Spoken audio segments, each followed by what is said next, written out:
Hello YouTube, how's everyone doing? It's Professional here. So today I have one final Medal of Honor video for you guys.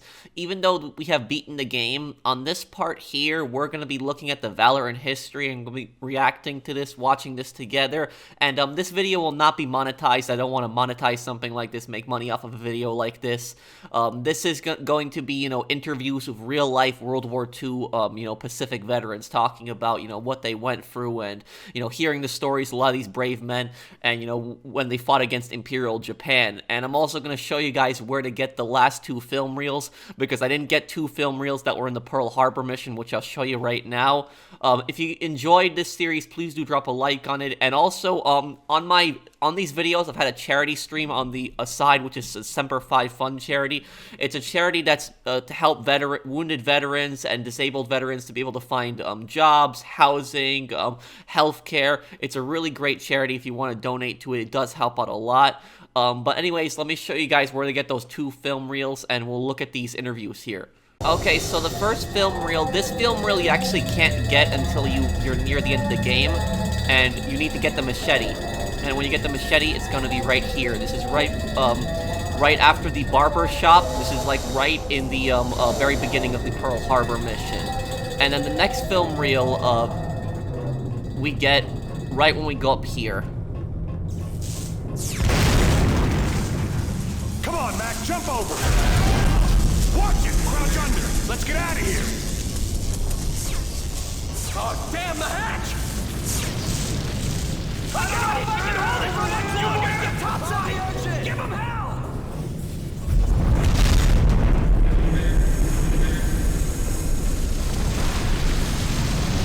So this is the second film reel here. Good job, Griffin. Let's get going. Put out the fire in this room. It's the room where you need to save the Marines who are trapped.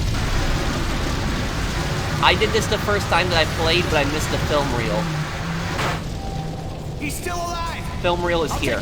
That's all film canisters found. Okay, so here we go. We got the Valor in History. Let's watch these. These are interviews with real World War II veterans. And when they made these World War II games back in the day, they put the developers put a lot of their heart and soul into these games, and it's beautiful that they had included these interviews with these World War II veterans in it as well. A lot of World War II games, you don't really see stuff like this anymore.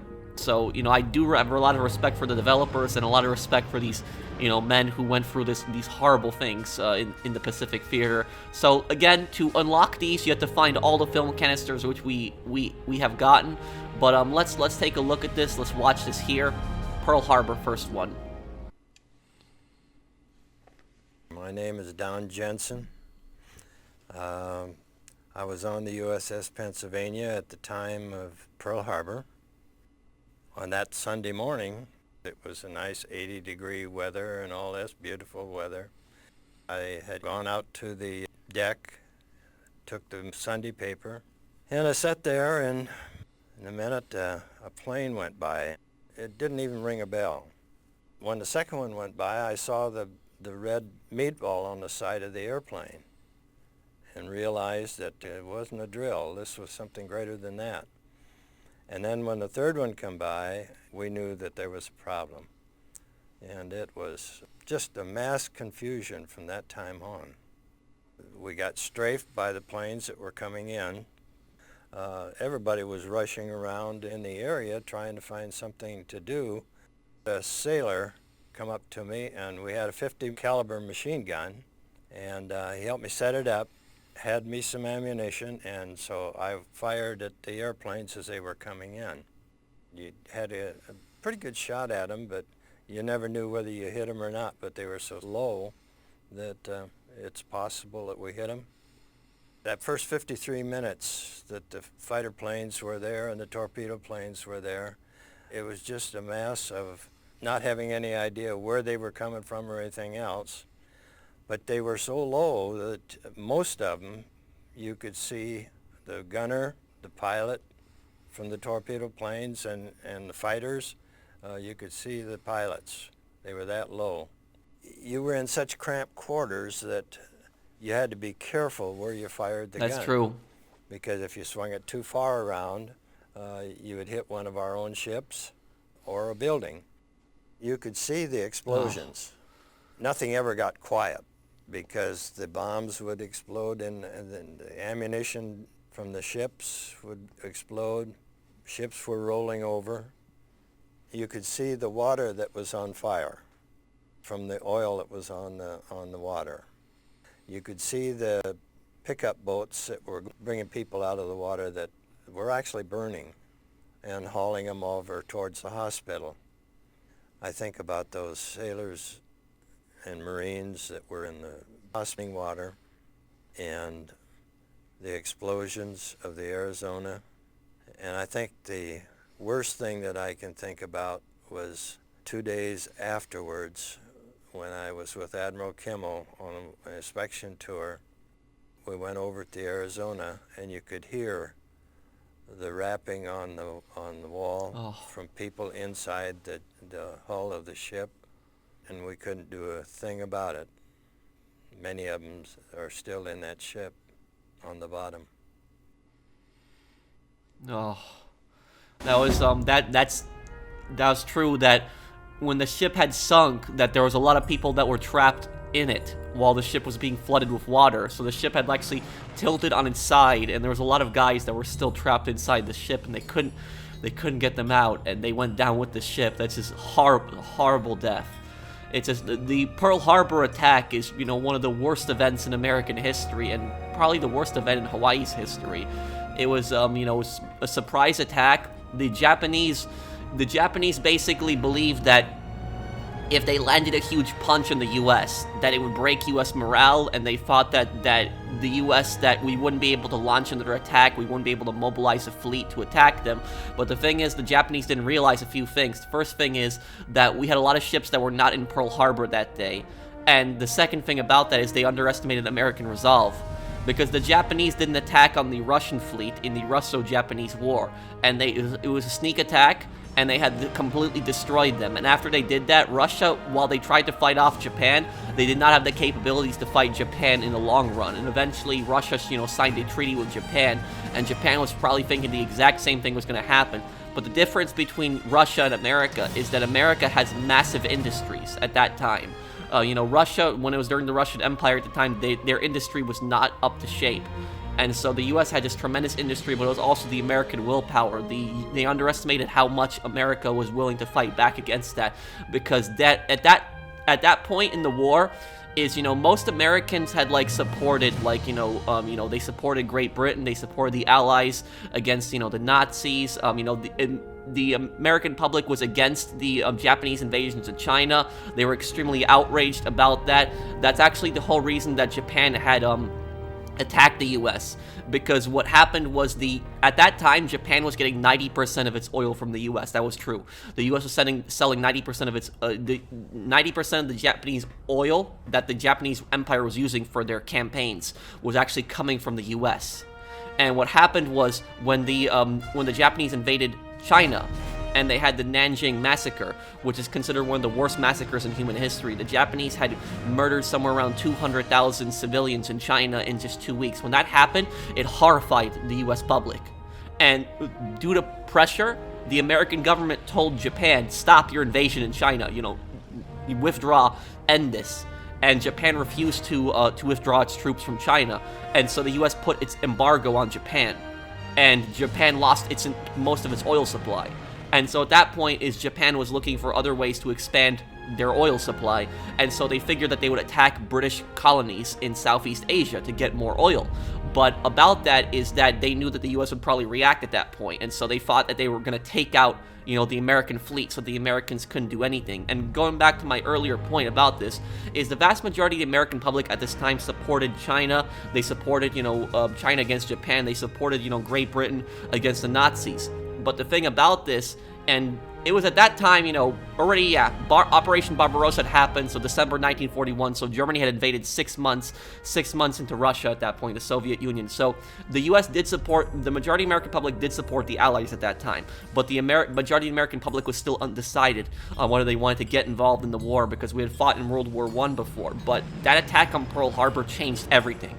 it changed everything. It changed American willpower, and the American public at that point was just completely determined to stop the Axis, to bring down Nazi Germany, because the Nazis declared war on America right after the Pearl Harbor attack. So the U.S. public at that point was ready to stand up to the Nazis, to stop them, and also to stop Imperial Japan. The Japanese underestimated American willpower, and that's the thing. Pearl Harbor attack was horrible. It was they really didn't see that coming, and a lot of, like I said in my previous parts, one of the things that the U.S. military, the leadership in it, and especially like the top people in the U.S. government, underestimated the capabilities of Imperial Japan. Because at that time period, there was a lot of racism. When Japan had actually attacked Pearl Harbor, a lot of the media, for example, the media had believed that were completely in shock that Japan was able to carry out this attack. They didn't think that a country like Japan could carry out this attack. They thought that Germany supplied them, but the reality was that the Germans were actually just as surprised that Japan was able to carry out an attack like that. So, because of a bit of racism, the U.S. government underestimated the capabilities of the Japanese. But at that time, when the Pearl Harbor attack happened, imagine how scary that was. That, you're a sailor, it happens early in the morning, you just get up, you're rushing out, you see like hundreds of planes going around just bombing, Hawaii, bombing Pearl Harbor. The Japanese killed a lot of civilians in Pearl Harbor. It wasn't just, U.S. Navy that they were attacking. They killed a lot of civilians as well with those bombs. The Japanese didn't really care on what they were bombing, as long as they just hurt the Americans as much as possible. They didn't really differentiate between military targets and civilian targets, and the Japanese did that a lot of times in their invasions. But a lot of brave people at Pearl Harbor, and we lost a lot of people in that also. Is one of the worst events in American history. And now next one, we got the fall of the Philippines. Let's watch this one here.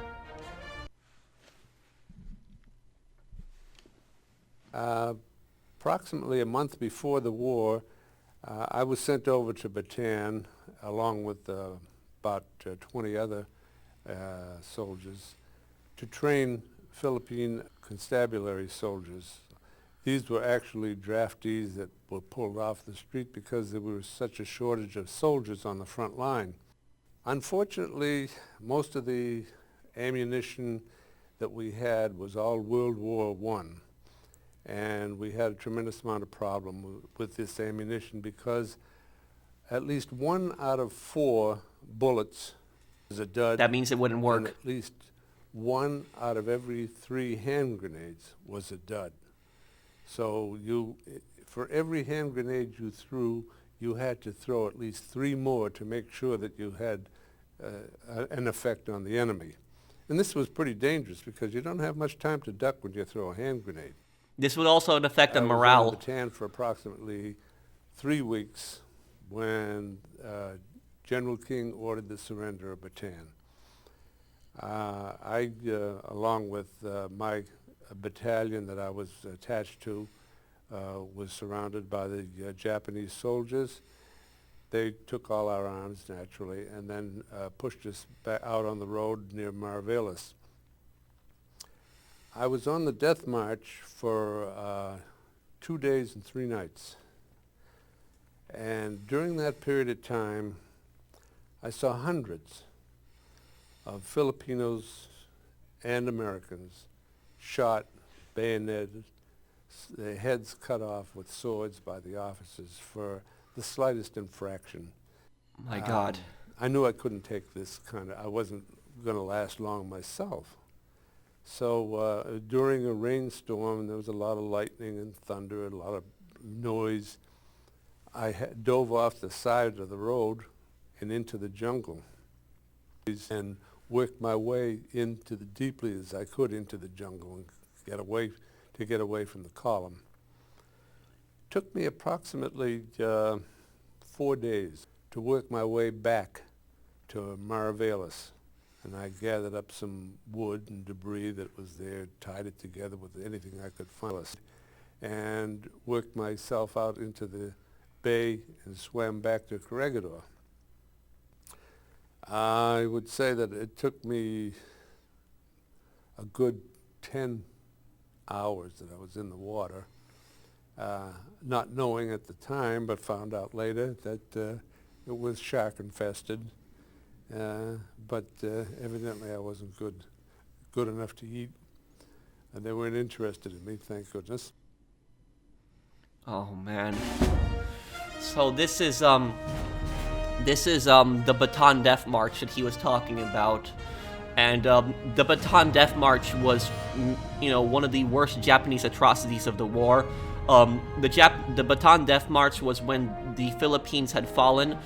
This was in, early 1942 when this had happened, because Japan launched a massive offensive at that time. When they attacked Pearl Harbor, they didn't just attack Pearl Harbor. They attacked Guam, Wake Island, they attacked the Philippines, they pushed into Southeast Asia.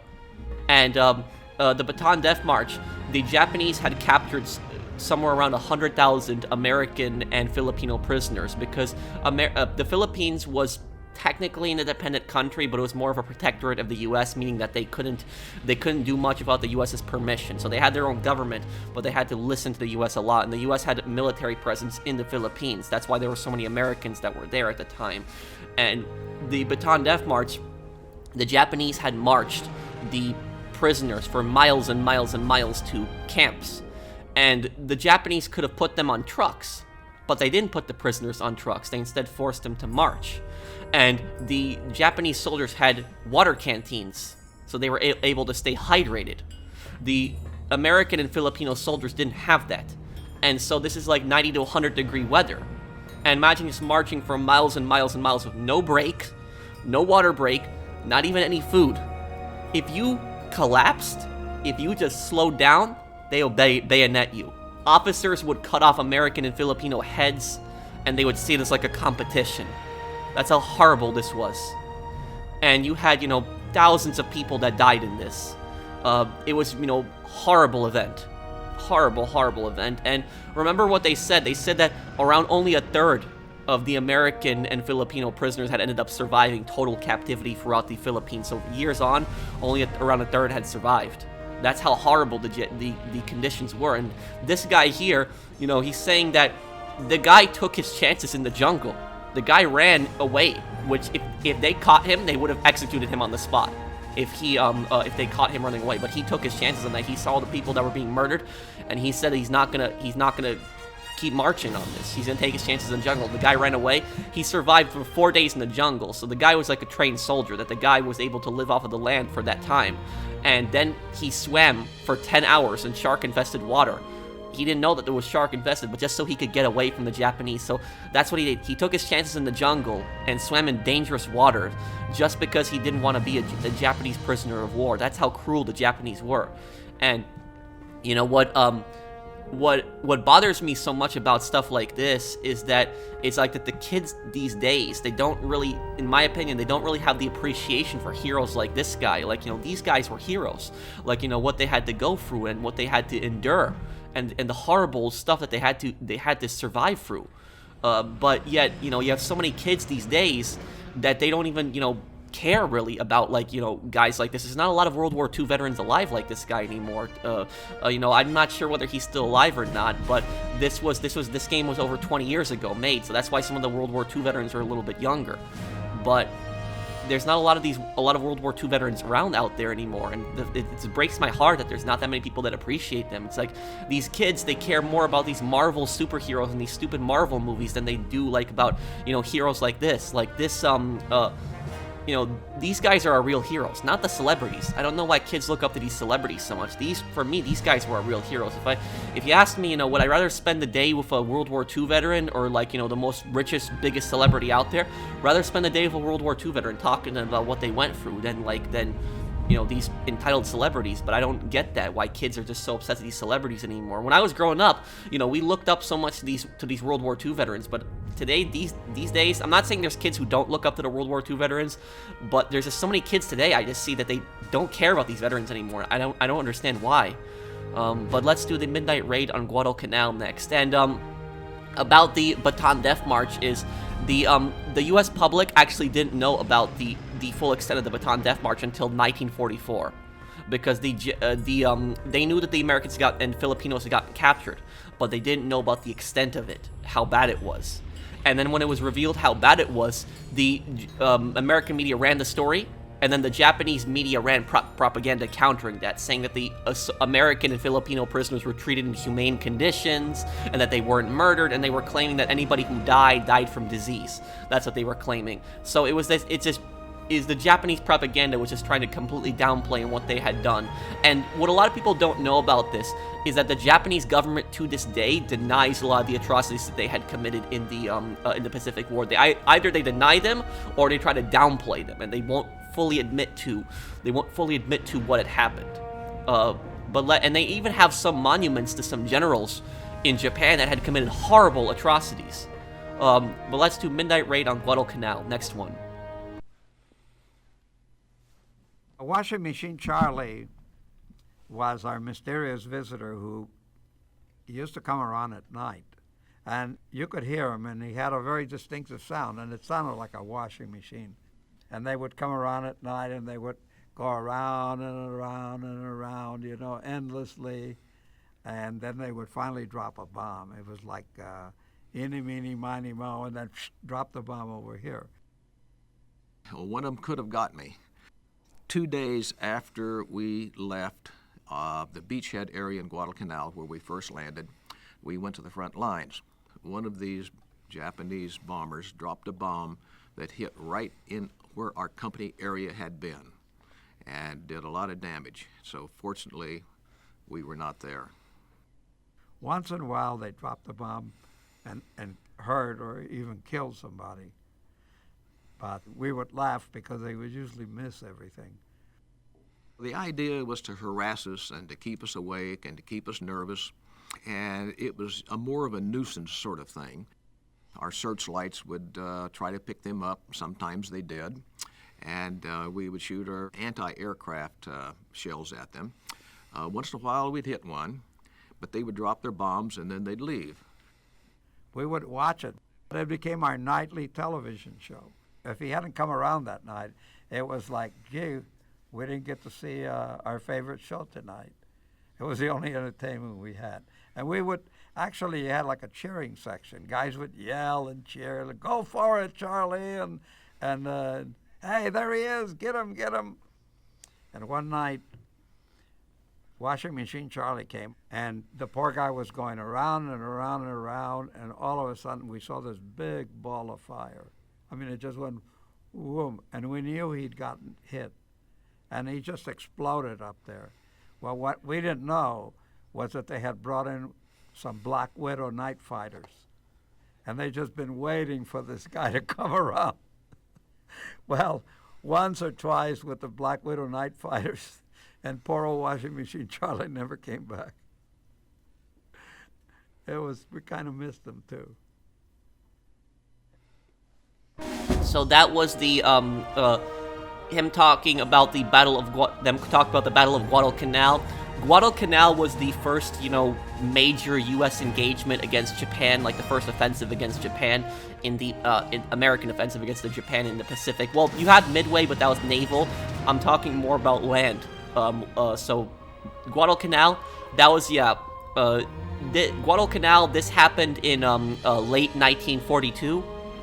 When the raid on Guadalcanal happened. And Guadalcanal, when they actually landed on the island, at first they actually did not have that much resistance. It wasn't actually until they pushed into the island that there was a lot more resistance. Guadalcanal is actually an island that is to the northeast of Australia, and a lot of people still live on Guadalcanal, so there was natives that actually did live on the island.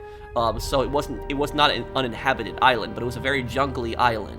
And it was also a very close quarter environment. So it wasn't like in Europe, where a lot of times the battles, you'd be able to see the enemy from 200 to 300 meters away in fields or even woods. Here, you would you wouldn't bump into the enemy oftentimes until they were 100 meters. And 100 meters in video games is a far distance, but in 100 meters combat engagement, that's actually really close.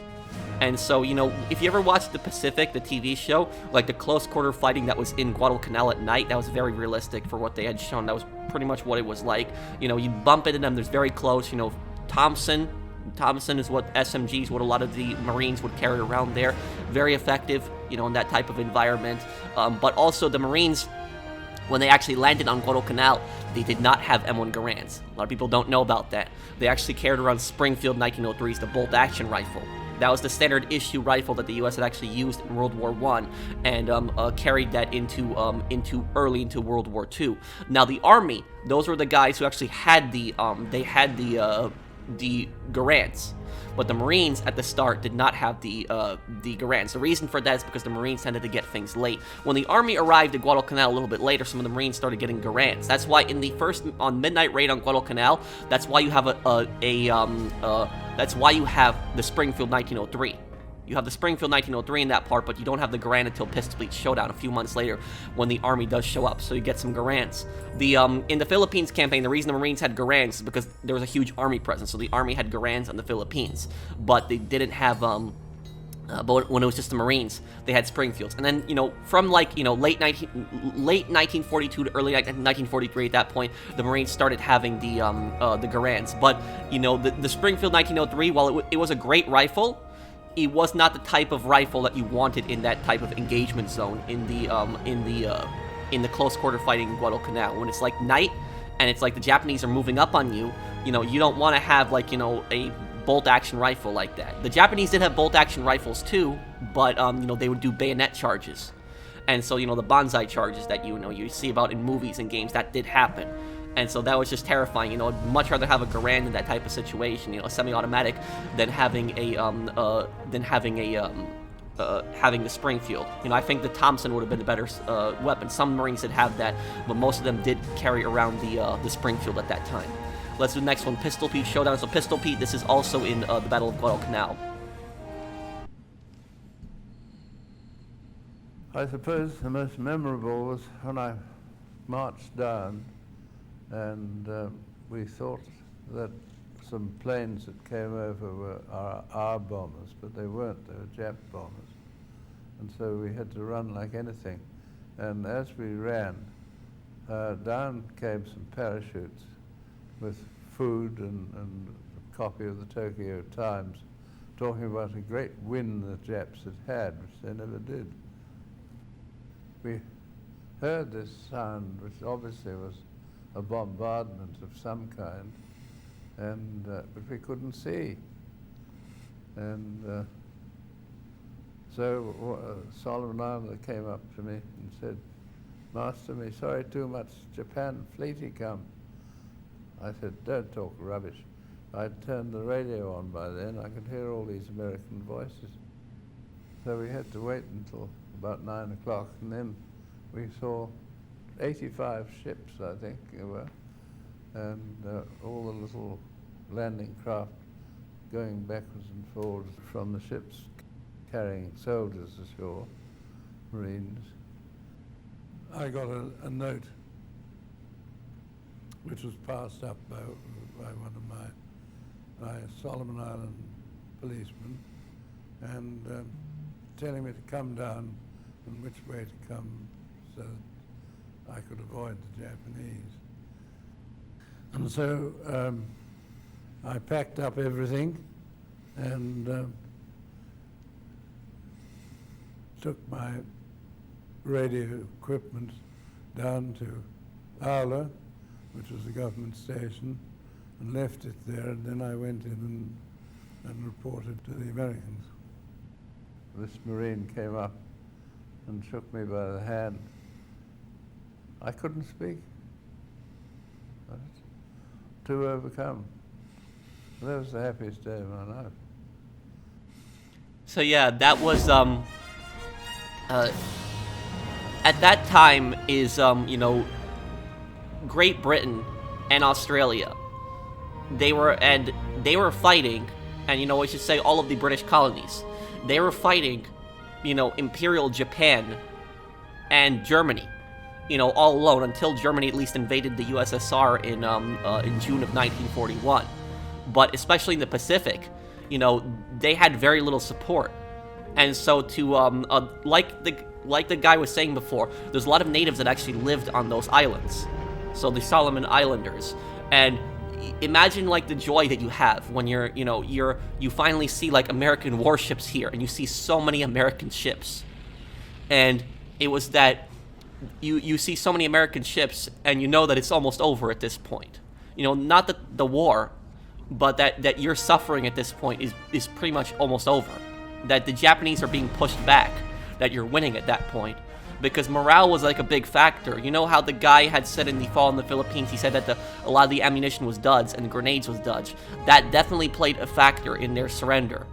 Because when you know that your own ammunition isn't working and your own grenades aren't working, when you know that your equipment is faulty, that's not going to help. And morale is like a big part in wars. You want to have your soldiers. You want to have your soldiers with the best equipment. You want to have your soldiers fed. You want to have them be able to rest, because if you don't, even if you can't pay soldiers, then what's essential to morale is it's essential to have them keep them fed with good food, and let them rest, and possibly have the best equipment. But you need to have soldiers that rest, are fed, and have good equipment, because if you don't have that, morale is going to drop. And it's going to drop really badly. That's what like George Washington, when it was during the Revolutionary War, like George Washington wasn't able to pay his soldiers because of just the Congress at that time.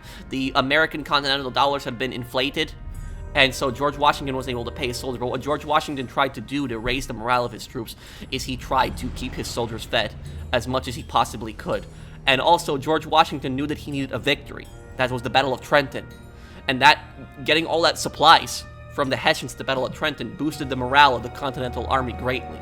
So morale is like extremely important in like situations like this. But yeah, I can imagine that guy was like really happy when he saw that, and he knew that the Japanese were being driven back.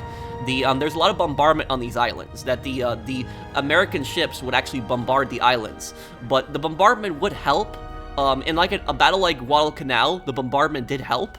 But in other situations like Iwo Jima, which Iwo Jima you didn't have in this game, but Iwo Jima, another one of the major battles in the Pacific, Iwo Jima, you really, there's a lot of bombardment. Like, the bombardment lasted for days. But the bombardment Iwo Jima, while it did destroy Japanese targets and it did, inflict casualties on the Japanese, it was actually not that much that the U.S. was hoping for.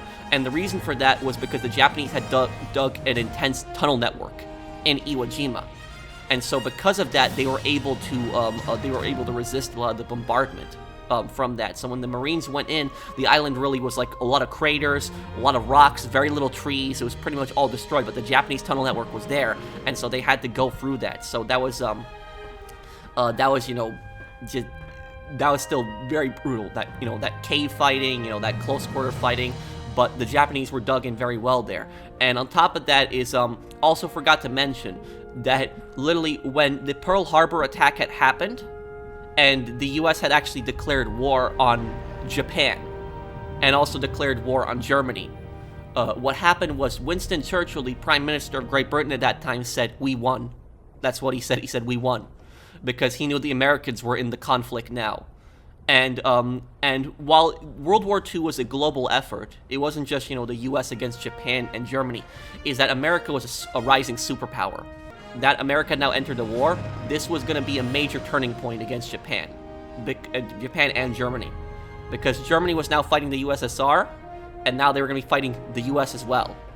So we're going to be there to help Britain out, help out the other allies out. So that was like when the US entered the war, that was like a major turning point. So that's what Churchill meant by "we won" when the US entered the war. And now let's do the next one, Singapore Sling.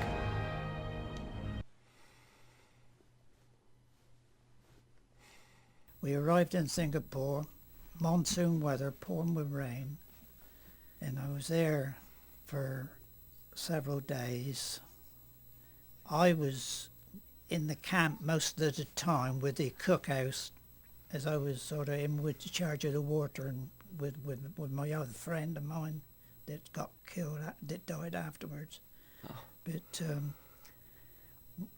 I also drove one or two of the officers up to the front line during the time with different messages and that, and always had instructions that should anybody get killed, the other one should try and get to where we were going, and it was called Wimpo. When we were coming back, we had a message to say that the roads were cut off. We had to go a different way.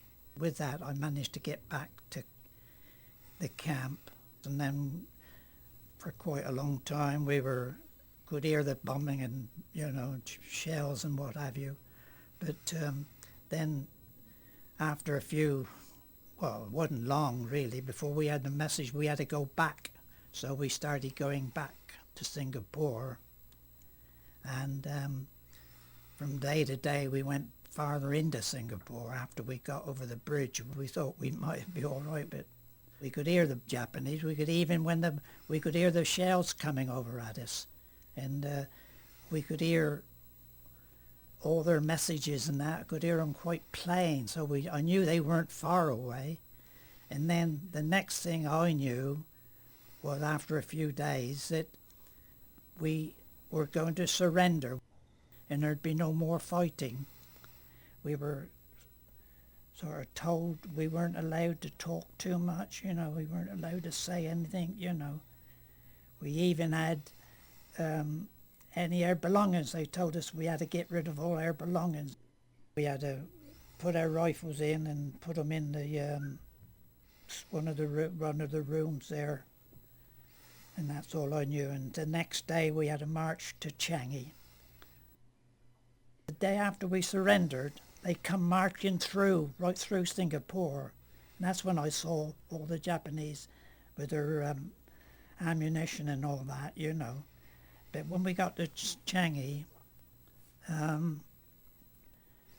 we were put in camps there, and all we had to eat then was rice, and that was full of maggots and God knows what. Oh, man. Terrible stuff it was. I think it was what they'd be. And cattle feed, we called it. Oh, man. So that was the fall of Singapore. Singapore at this time was a British colony, and this happened right after the Pearl Harbor attacks. Japan made a major offensive, and they pushed towards Singapore. Now, the British were confident that they would be able to hold Singapore, but one of the reasons that the Japanese were able to take Singapore is, even though the British army had blown up the bridges, the Japanese army had actually used bicycles and actually swam across a lot of times. So the bicycles, now some people might think that this is ridiculous, but bicycles were actually a very smart tactic that the Japanese had used, because imagine this, that instead of the Japanese getting trucks for their soldiers, each soldier had gotten a bicycle. And imagine like hundreds of soldiers bicycling. They could actually cover a huge amount of distance versus like the British who were retreating, marching, and the Japanese were on bicycles. That's how they were able to catch up to them pretty quickly. And then Singapore had gotten surrounded and they had gotten captured. And the Japanese captivity was just brutal. And he told you that the food that he was given, barely given anything, just rice, that's it, that's not really a meal. And it had maggots in it, worms. That's how the conditions that they had. It was just absolutely horrible. I remember in the mission, in the campaign, is you can save a lot of the prisoners of war that are being tortured in that point, but it was very, very bad. It was horrible. And I think Churchill had called the fall of Singapore the worst British defeat in history. I could be wrong on that, but the fall of Singapore is one of the worst British defeats in their history. It was definitely bad. And at that point, Japan was winning the war in the Pacific at that point. They were on the offensive, they were taking a lot of territory, and they had some major victories against both the U.S. and the British. But next one here, In Search of Yamashita's Gold.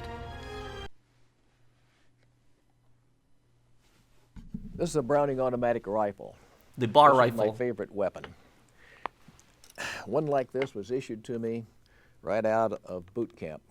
I carried this weapon basically. It fires through the 4 same campaigns. cartridge that the M1 Garand fires. It's a full automatic weapon, 450 rounds per minute rate of fire. However, it did have a selector on it so that you could fire a single shot if you wanted to.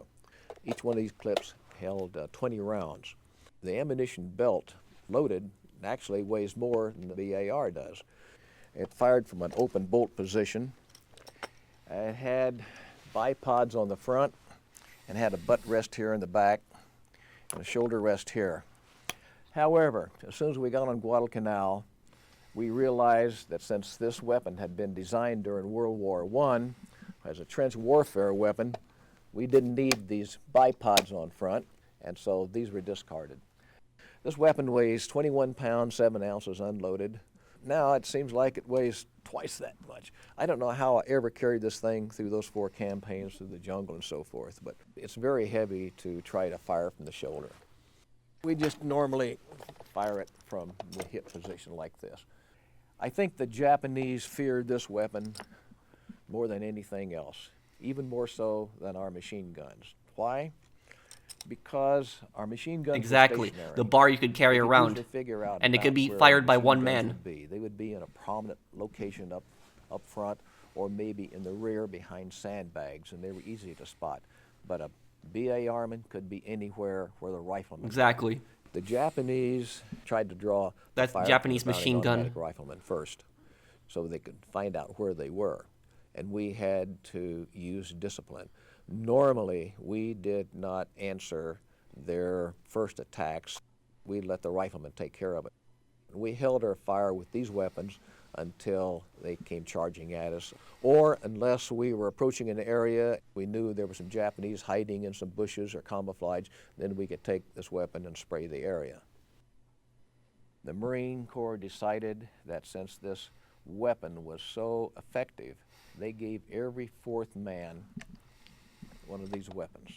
Very smart. It increased our firepower tremendously. I got into a few firefights with this, and I'm awful glad I had it.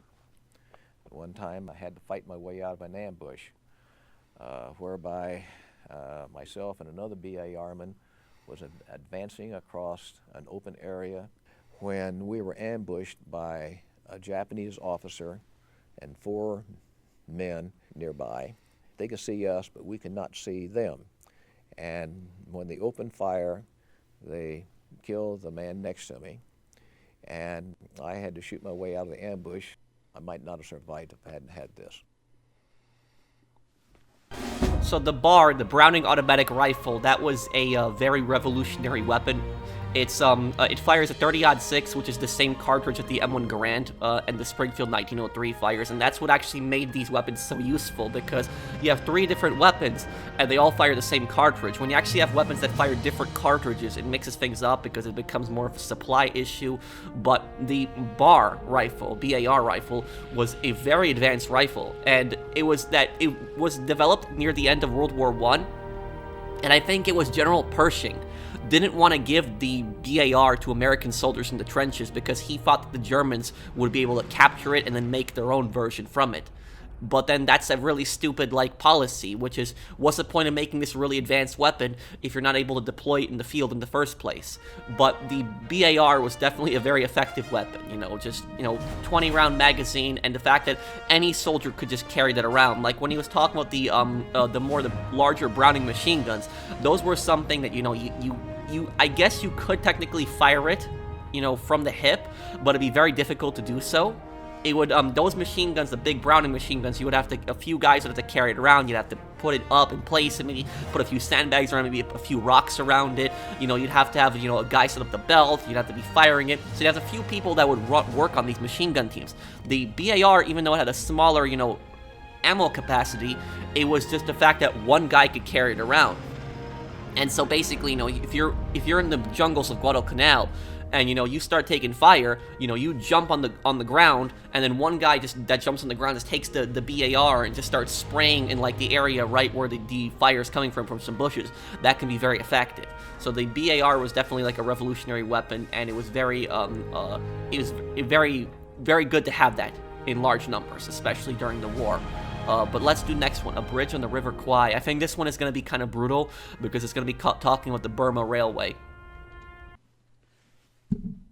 When we got on the train at Singapore, we went right through into Thailand, right through Malaya.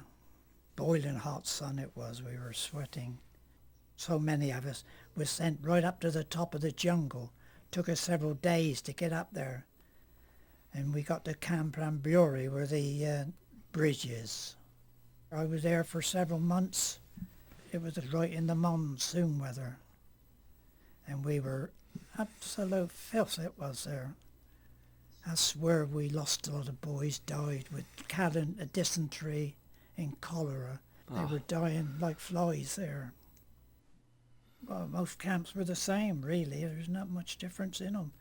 You just had your bag of rice each day. You had a bit of rice in the morning, a bit of rice at night, and that was it.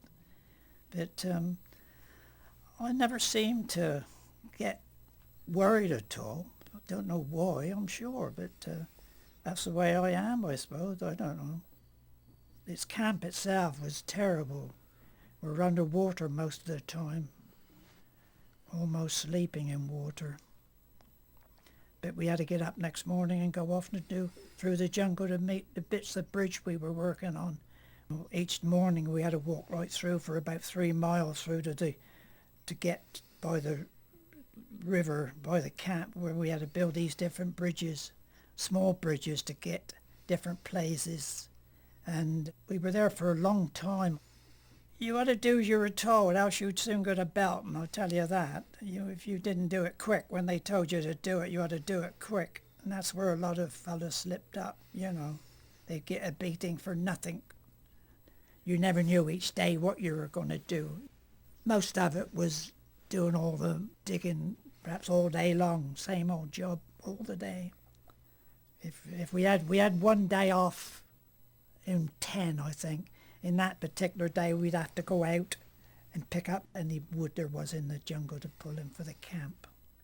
It was a terrible place to go to, but after we left there, we went to another camp farther up, and we were up in the woods cutting down big trees. There was 2-3 elephants working with us in the jungle, pushing these trees down.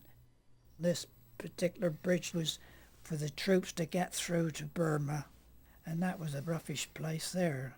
There was 3 or 4 men escaped there, Arab soldiers, and then within 4 days they were found, and they took them out next day in a truck, and the guards got in with their rifles and they went, and we didn't see no more of them. So they were shot somewhere out in the jungle. Oh, man. If you watch stuff like this, like I'm like about to cry. It's just, this was just the Burma Railway, nicknamed the Death Railway, one of the worst atrocities of Imperial Japan. And it was that this was also in Thailand, so this went through Thailand and Burma, so Thailand also has responsibility for this as well. But basically what had happened was a lot of Allied prisoners of war were taken on these railways in Burma and Thailand, and they were forced to build these railways. The Japanese built them quickly. That's because they used a lot of forced labor, and they didn't give these people breaks, and they barely gave them enough food to eat. And it was that you had thousands of also captured Southeast Asian civilians. So the Japanese would just kidnap civilians from just Burma and Thailand, and also force them to work on these railways. And it was that these it was somewhere around 100,000, civilians died, working on this railway. And the civilians were mostly from Burma and China, and I believe also a lot of the civilians were also from Vietnam and Laos, but it was a lot of civilians that were specifically from Southeast Asia. You probably had some forced labor from Thailand there as well, but Thailand was more of an ally of Japan at the time. So there was so a lot of the civilians were just from captured territories around there, just people, they're innocent civilians, not even soldiers, that were just kidnapped and just taken against their will by Imperial Japan. And then you had the Allied prisoners of war. So over 100,000, civilians from Southeast Asia died on this Burma railway, and 12,000, Allied prisoners of war died. It's horrible. It was, and just this. Imagine just building in that hot sun, just building this railway, and then barely getting enough food to go by. And those guys who escaped, they did the right thing trying to get away from that. You're gonna die probably in that type of situation, just working on the railway in the first place. The unfortunate thing is they weren't able to escape, and then the Japanese army caught them and executed them later. But if you tried to escape, they'd kill you, and and even if you worked, there's still a chance of them killing you. So it was just, my God, it's like I said, it's what these guys had to go through. This was just brutal, horrible, horrible conditions. I just wish a lot of kids these days would just understand what these guys went through, and have more appreciation for them. Because, you see a World War II veteran, they're, like I said, it's not a lot of these guys alive anymore, and, you don't know what they went through. You don't know what atrocity they might have seen. You just don't know.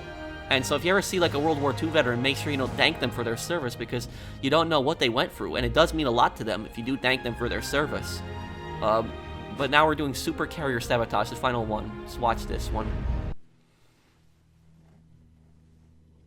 The Black Cat Squadron was job was to go out at night and destroy. They're in Call of Duty enemy World at shipping War that also. was resupplying the Japanese that were still in the area, and to keep the submarines from surfacing to recharge their batteries during the night.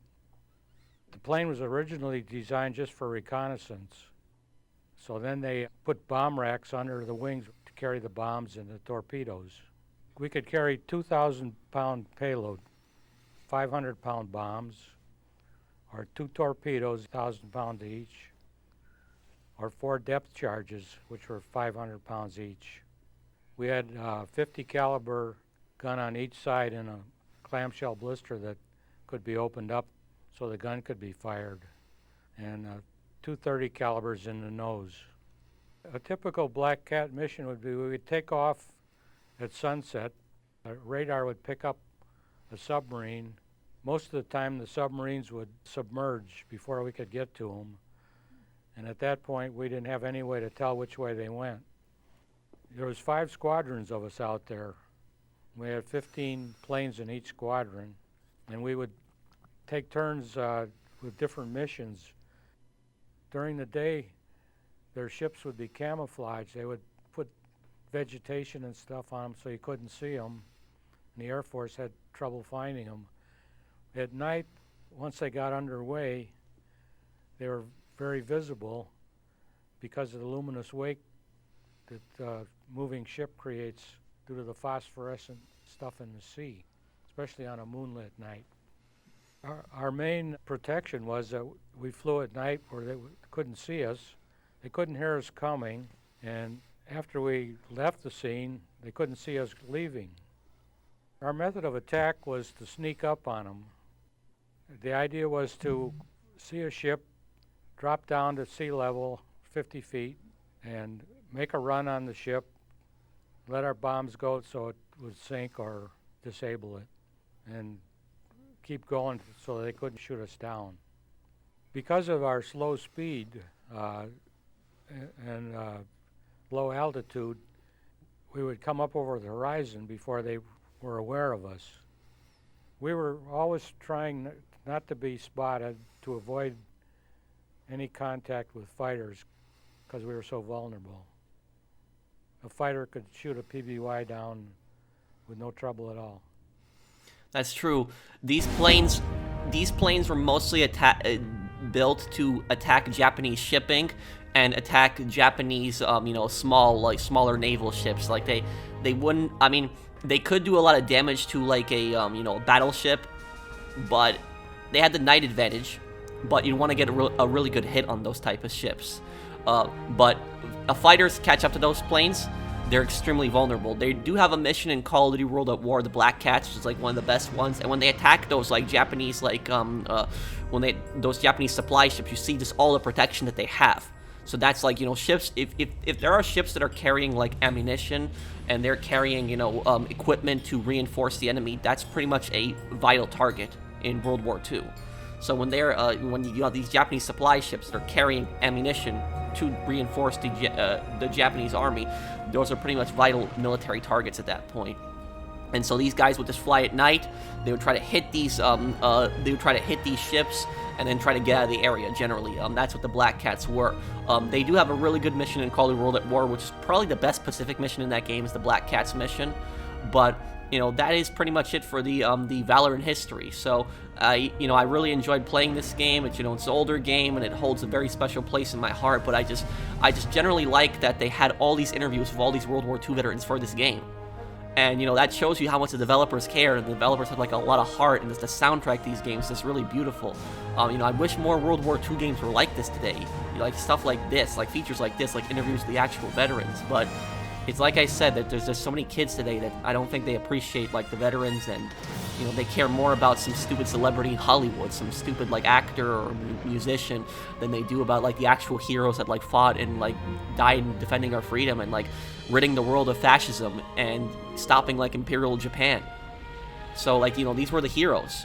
They stood up to such authoritarians, and they won. They stopped them. They defeated them. And we owe a lot to these brave men.